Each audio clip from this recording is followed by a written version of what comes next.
Good afternoon, or good morning, I should say. This is Donovan Carter. Today's date is February 11th, Friday, February 11th, the year 2022. I'm here with my colleague, Katie Delk.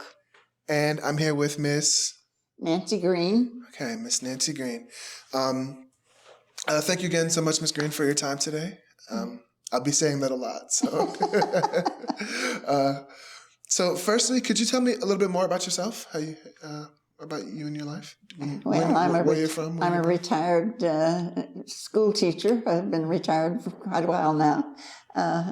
My occupation was a music teacher, and then I went to went back and got my degree in elementary ed and taught first grade for a number of years. So I'm a combination of a music teacher and an elementary teacher. Wow, that's really amazing. Where did you learn to be a teacher? I should ask. You got to. Sorry, I don't know if I can remember all of this. No, sorry. Nova and University of Miami and Nova, and I lived in Miami, so that's where everything was close enough. Are you from Miami? Did you grow up in Miami? No, I grew up in Virginia. I was born in Virginia. Oh, wow. My mother was a mover. Yeah. So 20 different schools, I would say, I've been in as I grew up. So we traveled a lot. Yeah. That's really interesting. I've lived in a lot of places too. Not quite 20 different schools, but a bunch of different schools as well. So I know what that's like. Could you tell me a little bit more about your family? You mentioned your mother. Did you have siblings? Or do you have siblings? Had a brother. Okay. Yeah. He's passed away in a plane wreck of some kind. A number of years ago. I can't remember how long it's been now, but it's been quite some time. Sorry to hear that. So basically, I have a daughter and a son. And the son lives not too far from here, Wassisa. Okay. And my daughter lives in North Carolina. Oh, wow. Yeah. Where in North Carolina? Near Charlotte, do you know? Again? Do you know where in North Carolina? Yeah, now if I can remember. Well, it's outside of Raleigh. Okay. It's close to Raleigh. Okay. I have family in Charlotte, so.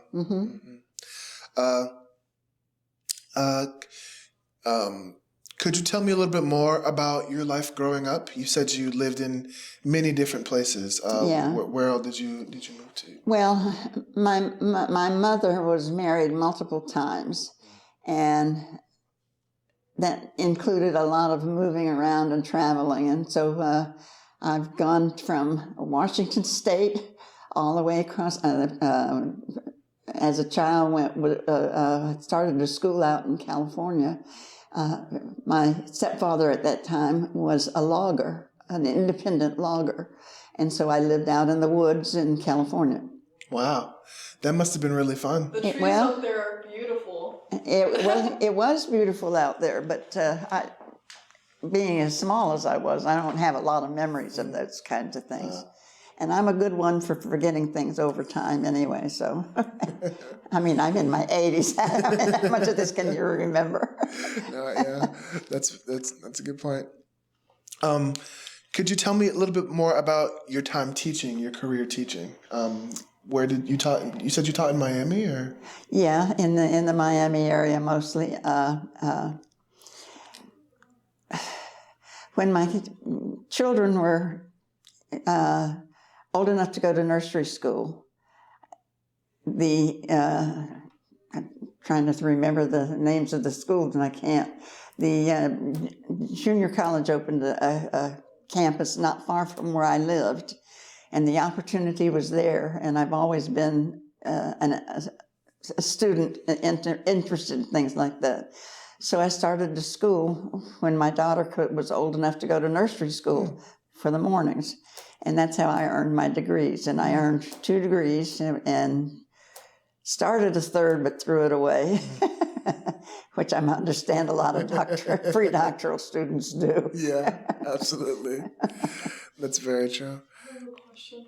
What music did you teach primarily? Any focus on certain instruments or anything? I'm a vocal person, and I beautiful. directed choruses and that kind of thing. That's amazing. What vocal part are you? What vocal? Mm-hmm. Soprano. Oh, very nice. Also in choir. Oh yeah, okay. Vocal instructor. That's amazing. I never sang, but I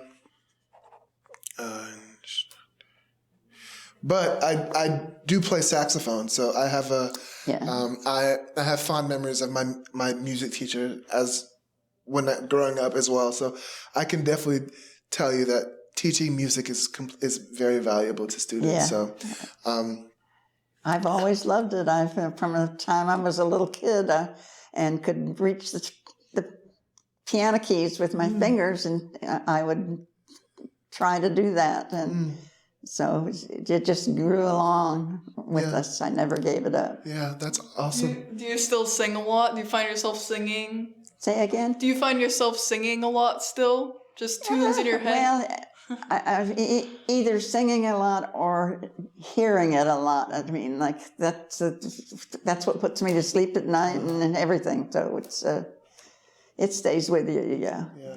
Do you still play? Did you ever? I still sing. I don't play an instrument very well, and I can't see the keys anymore, or read the music anymore because of my eyesight. And so I don't do much of that, but. I did for years. I taught chorus and class piano in Hialeah. If you know where that is, it's down in the south of Florida. Anyway, that's what I did. Awesome. So, did you have?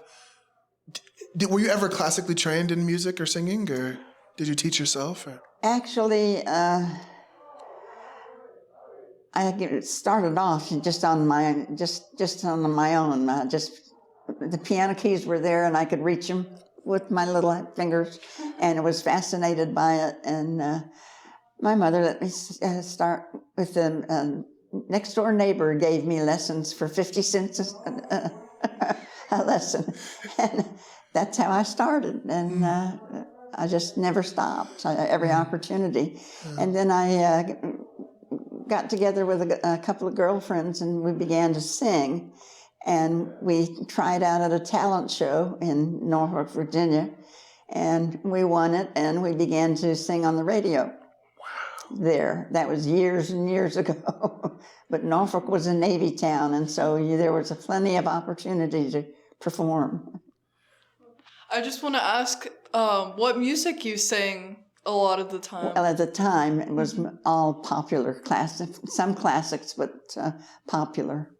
That's awesome. The one I remember the most and still sing a lot is Danny Boy, which was an old folk song type of song.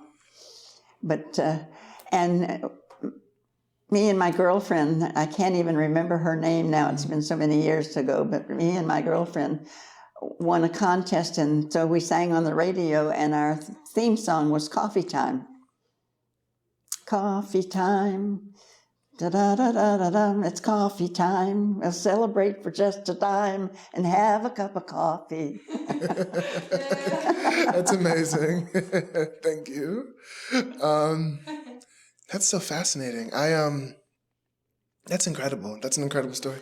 Yeah, I just want to say that really touches my heart. I'm in choir still, and I love to hear you talk about it and sing for us. I love to do it. It was always my favorite. I mean, I finally ended up over the years, as I went back to school and got a couple of degrees, I finally ended up teaching first grade until I retired. So I did get out of the music field eventually. But when I was first started teaching, it was in chorus and high school, at Hialeah High School. And one of the reasons I finally quit was because that age of students was a handful In high school, yeah. To, I mean, with music, you take them places and they stay overnight, and it was just a challenge to me having to supervise that. Absolutely, yeah. High school's yeah. Yeah, you understand. Yeah, I understand. Yeah, I understand completely. The hormones are very wild. Yes. You don't do a lot of thinking those days. Just a lot of feeling. No, they do things like tying their bed sheets to the railings so that they could get off of their floor to the girls' floor. Oh, man. So even separating them by floor didn't do much good. Yeah, no. That's very funny. It's a lot of fun, though. Absolutely. It sounds like an adventure. Have you have you brought kind of your music background to Hammock at all? Did you? I heard that you started a chorus or a choir I here. organized the chorus at Hammock when I moved in there in 2004. And when I got to the point where it was getting more difficult for me, for my age, somebody gave me the names of the 2 choral directors at the university, and I called them. And the first words out of her mouth were, "How can I help you?" And they took the chorus over. That's awesome. I have a question. So, Professor Kessling, do you remember they took over? You said she. Brenda Smith and I got to think a minute. No, that's totally okay. Yeah. Anyway, Thank you for sharing. her husband was the choir director, basically. Wow, that's. It sounds like you started a legacy here, though, because you started the first choir. Yes, and it's still going. And there's the 2 professors that came in for me when I couldn't do it anymore are still with us. At least, I mean, the semester hadn't started this year, but I think that they're still with us. They have been for some time. That's amazing. That's really incredible. It's great. It's really great. We've had a lot of support from the university and these 2 professors, and yeah, absolutely. We love them very much. Yeah, more than anything, it sounds like a lot of fun too. Yeah. More than anything, it sounds like a lot of fun too. It was. I have a question. What was it like to see the residents come to life singing with you? Do you feel like it brought a lot of joy? What Here? was it like? Yeah, do you think you brought a lot of joy here at Hammock with the choir? I hope I did. I certainly enjoyed it myself, so I hope I did. We used to sing on the stairs out here at Christmas time every year, and they still do. They still do. Yeah, I was going to ask if you had any special seasonal programs or events. And Christmas is a big time for singers and choirs and stuff, so that's awesome. Christmas caroling is always really fun. Oh, yes, absolutely. Really, really fun. So we're going to kind of talk about more of your time here at Hammock. Kind of what initially brought you to Hammock? How did you first hear about it? What issue brought me here? Yeah, what brought you here? A friend of mine who's still here came to visit us at our home, my husband and I, while they were investigating Hammock. And they moved in, and we came to visit, and we liked what we saw. And we put a deposit down, and it wasn't very long before when it was time for me to retire and his health was failing, we moved in, and it's been wonderful. It's a great, great place to be for people who are aging and need assistance and stuff. Yeah. What do you think makes Hammock different than other communities like it? I haven't been to other communities like it so much, but I think what makes it so special here is it's a beautiful place. The people here are amazingly friendly, and everybody is just so good to get to know that it's an experience to stay here, to live here, and get acquainted. Yeah, absolutely, absolutely. Do you remember? Do you remember the first the first people outside of your friend who you met here? Do you remember? Say again? Do you remember, how do I ask this? Who are some people that you've met here? Could you tell me about some people you've met here? Oh, goodness, I couldn't even begin. Because it was easier when I was younger, but my memory's failing now. Right.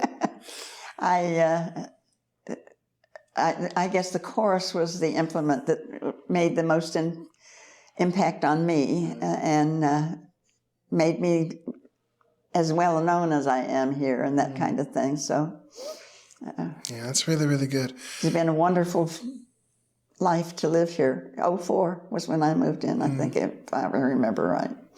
Yeah, wow. Wow, that's really awesome. And you mentioned that Hammock is very beautiful and that there are friendly people here. What else do you like? What else do you find special about Hammock? The food. Just the food, yeah. The food, yeah. The dining staff, the facility itself is so well cared for and so beautiful, and the staff is exceptional. It's just a great place to be. That's awesome. Donovan, can I ask a question? So you mentioned that the grounds are beautiful. Do you ever take walks through here, or do you sit outside? I did before. I'm not moving as well now as I did, but yes, I spent a lot of time on walks and things like that outside. The boardwalk out there is wonderful.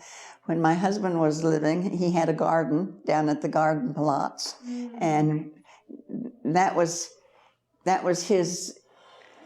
The way I got him to agree to move here was the fact that he could have a garden like he had at home. Oh, well, that's beautiful. Do you remember what he grew there?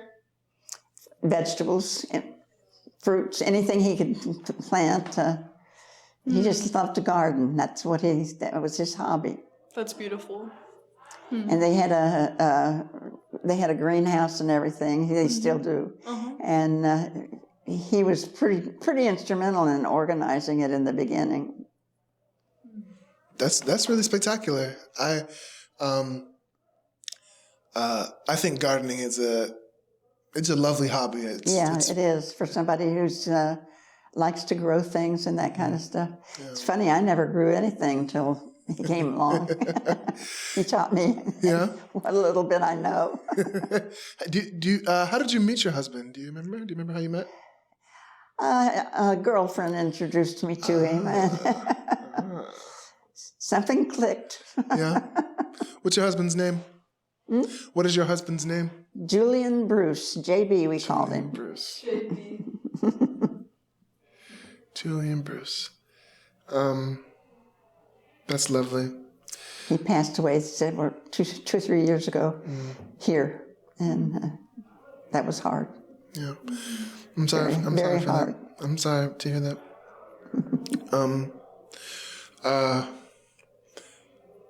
What year were you married? Do you know what year you were married to Julian Bruce, to JB? What year I met him? You married. What year you married? I think it was 53. Wow. I think if I remember right, it was 50. We were married 65 years before he passed away. That's amazing. That's amazing. Oh, there's a lot of people who live. That's amazing. Well, that's a long time. I don't think I've ever. That's a long time, yeah. But that's amazing. He was a good man. Wow, that's amazing. So, also earlier you talked about. You mentioned how professors at the university came and organized with the chorus. Do you know of any other connections with the university in Hammock? I couldn't tell you. You'd have to ask one of the administrators. But yes, we do have a lot of connections with them. I think it was the university that started the ILR classes before the facility was built. We used to have the ILR classes in the offices of the group that started the It's a group of professors, I think, that's organized and started the place. And there was a real estate development, I guess is what it was. We used to have our ILR classes there, and that's how we got to know the place. And ILR do you know what does ILR mean? I think it's independent learning or something like that. Something like that. Okay. Anything else? Yes. So, what are some of the big changes that you've seen in Oak Hammock since you moved here? Any evolution? What is the Have you seen any changes since you moved here in '04? growth? Maintenance and growth, and new offerings as they come about in the public services and stuff. In the beginning, it was pretty well organized. It was organized, I believe, I'm not positive about this, but it was organized, I think, by a group of professors who had a vision for this place. But I'm not sure about the history. I don't remember those things anymore. It's too long. Yeah, that's very good. Could you tell me about what your days look like here at Oak Hammock? What does a typical day look like for you here at Oak Hammock? Now?